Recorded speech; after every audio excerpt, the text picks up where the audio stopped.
In the early 18th century, the Prussian government realized that a serious insubordination problem had manifested itself in the ranks of its national army. Prussian soldiers were outfitted in smart wool uniforms and armed to the teeth with the latest, greatest modern weaponry.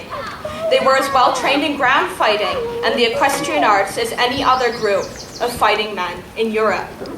However, they demonstrated what the Prussian government considered to be a troubling need for self-preservation.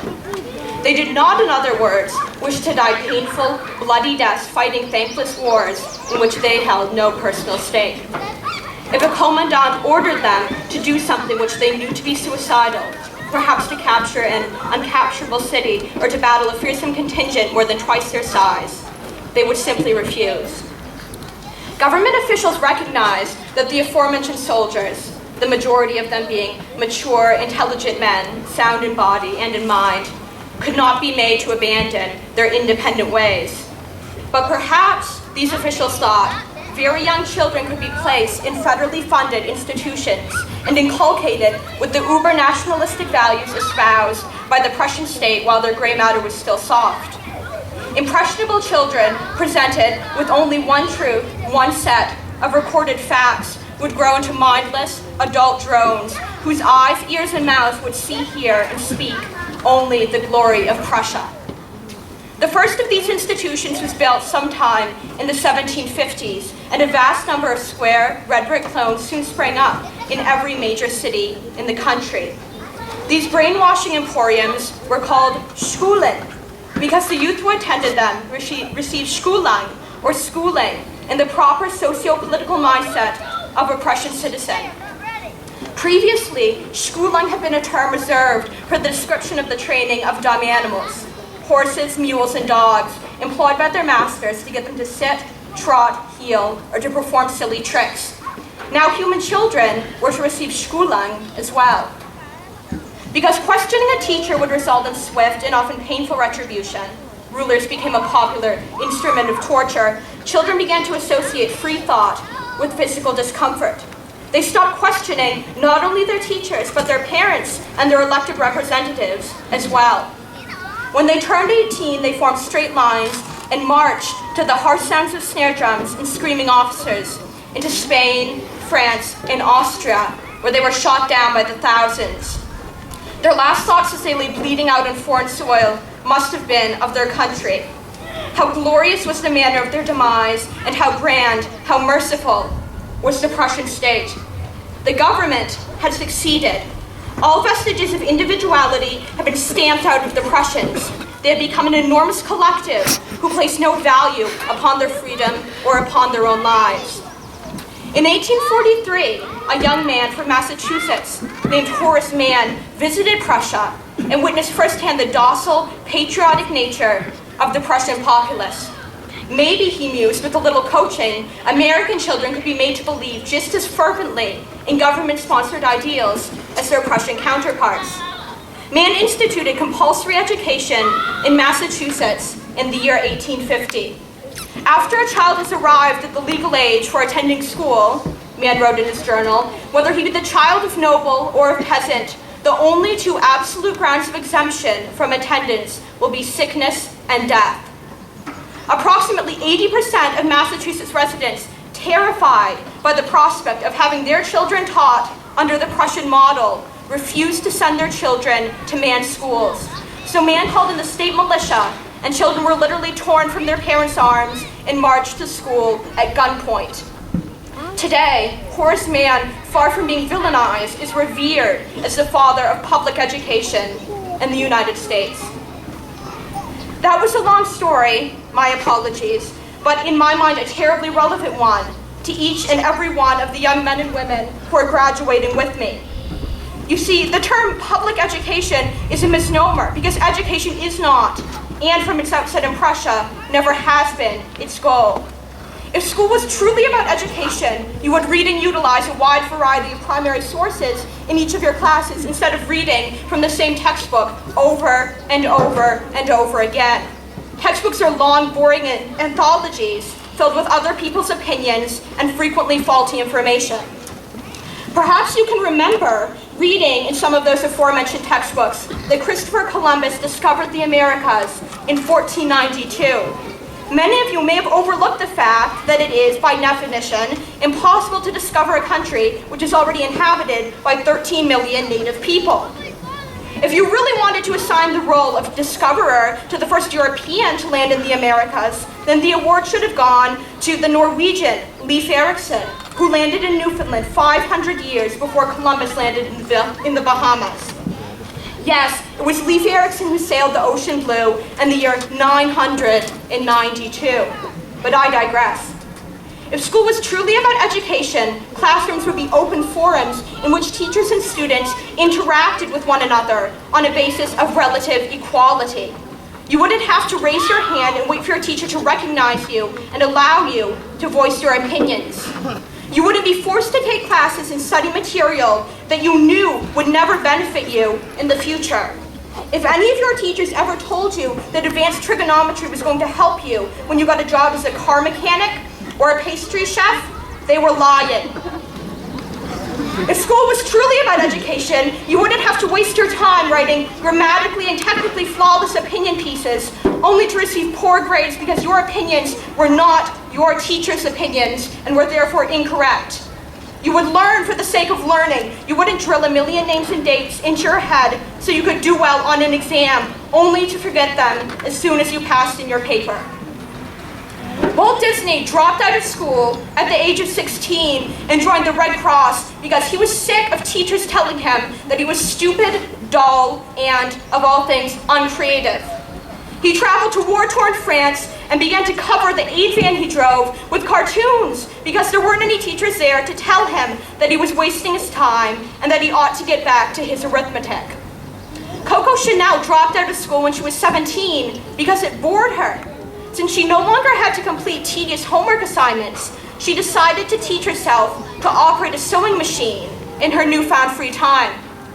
F. Scott Fitzgerald dropped out of Princeton after only 1 year of attendance because his foolish scribbling left him no time to do schoolwork, and his grades were abysmal. Suddenly, Fitzgerald had all the time in the world to write. He began to dream up a story about a fabulously wealthy and eccentric man named J. Gatsby. Albert Einstein dropped out of high school when he was 15 years old, a decision which he seemingly never regretted. He later remarked that one's education was what remained after one had forgotten everything he or she had learned in school. These are only a few examples of successful, intelligent people who began to create beautiful things after they left the mentally suppressive confines of schoolhouse walls. I have a lot of wonderful classmates who remind me of Disney, Chanel, Fitzgerald, Einstein, and 1,000 other great thinkers because of the strength of their characters, the creativity in their hands and in their minds, the steel in their spines, and their ability to prioritize, to recognize what is truly important.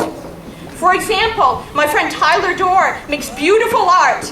His homework completion record is a bit spotty, but nobody can capture the graceful sweep of a human eyelash or a Bengal tiger's back like he can. He spent his nights creating glorious images with pencils, pens, pastels, and chalks. My friend Caitlin Newberry is wonderful at math, but she never proved it in class because she rarely passed in her homework. Instead, she chose to spend her time with family and friends who she cared more about than a grade on a paper. She knew that she knew how to solve any quadratic equation and graph any polynomial function that the teacher threw at her, and that, for her, was enough. My friend Molly Lambert has a fantastic sense of humor and cares about doing what she believes to be right and saying what she believes to be true. Popularity and decent test scores be damned.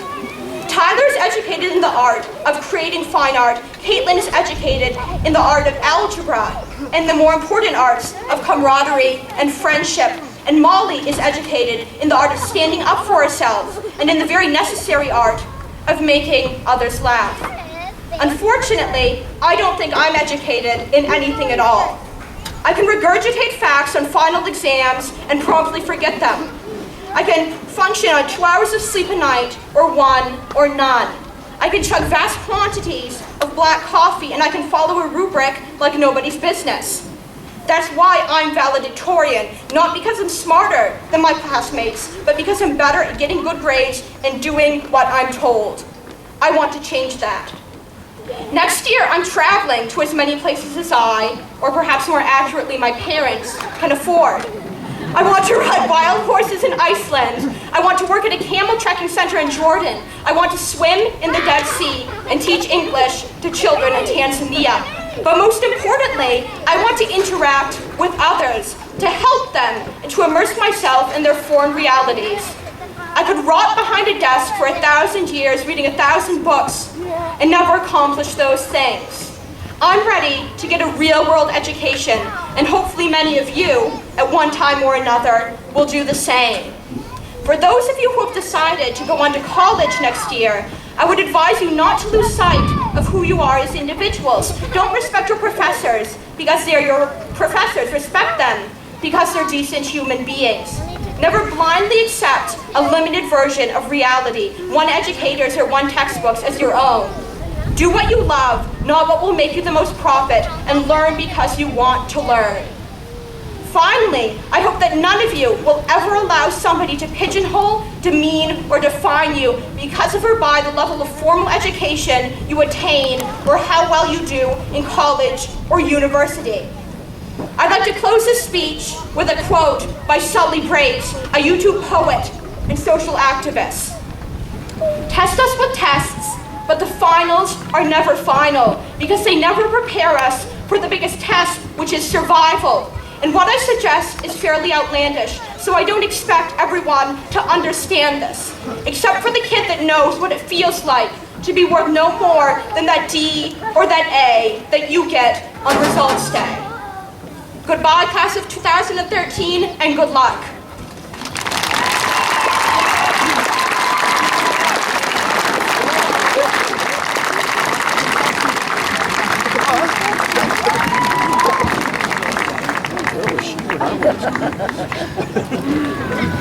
Hi. It's about 2:45, my feet are sunburned, and I think I just saw Mr. Call on his phone. Sorry. I too went through high school kicking and screaming. I dreaded waking up every morning, forced myself to pay attention in class, and I struggled to find the motivation to do each assignment. On the average day, I felt stressed, angry, and alone. The days seemed to drag by as I waited for the weekend, for summer, and for graduation. So the question I find myself asking now, I guess, is this. Now that I've finally come to the end of my high school career, why do I feel with such certainty that I'm going to miss it? I've spent a lot of time thinking about it these past couple months, and what struck me is that you can never really see the truth of a situation while you're in the middle of it. But hindsight is 20/20 vision. The truth is, I was too busy hating everything about high school to appreciate the things that made coming here every day bearable. So much good happened to me, but at the time, negativity overshadowed that. Morse High School, I was wrong about you. Too quick to pass judgment. Please consider this my official public apology. There is no possible way that I could look back at the past 4 years and say that I hated high school. I found my passion for theater here. The drama department has been my home. It may have been a huge source of stress at times, but it was also my escape. In any time of need, I could seek refuge in the dark calm of the theater or hide under a desk in Mr. O'Leary's room. I found people who understood me, and some whose goodness is almost beyond my comprehension. Morse drama was my support system, and I'm only now realizing how much it saved me and shaped me in these past 4 years. I don't think that I can ever fully express the depth of my gratitude for that. What else? Morse. You have a lot of character. It's true I didn't always appreciate the freezing air coming out of the radiators at 8 a.m. in the dead of winter, but you are lovely in your uniqueness. And you have an amazing teaching staff. That's something I always appreciated. Even when Mr. O'Leary confiscated my Cheez-Its because I was eating during freshman English, and even when Mr. Madden would not let us watch movies. The teachers really stressed me out sometimes, but in retrospect, I can appreciate that they forced me to push myself and think outside the box. And how could I not miss Mr. Jordan's breakfast parties and llama's sass and being told to grab my passport? I was too bored with high school to realize the small things that brightened up every day. And as I look back, it's those small moments that stick out the most. For better or for worse, you changed me. Over the past 4 years at Morse, I have overcome things that I never thought I could, and I've achieved more than I ever thought possible. I have met amazing people that I now cannot imagine not having in my life. Morse High School made me who I am today. It is not a perfect school, but it was my school, and I stand here ready to make my peace and to love it. I did it. I made it. And every day might not have been good, but there was something good in every day. Anne, I love you. Good luck in your next 4 years here, and thank you all.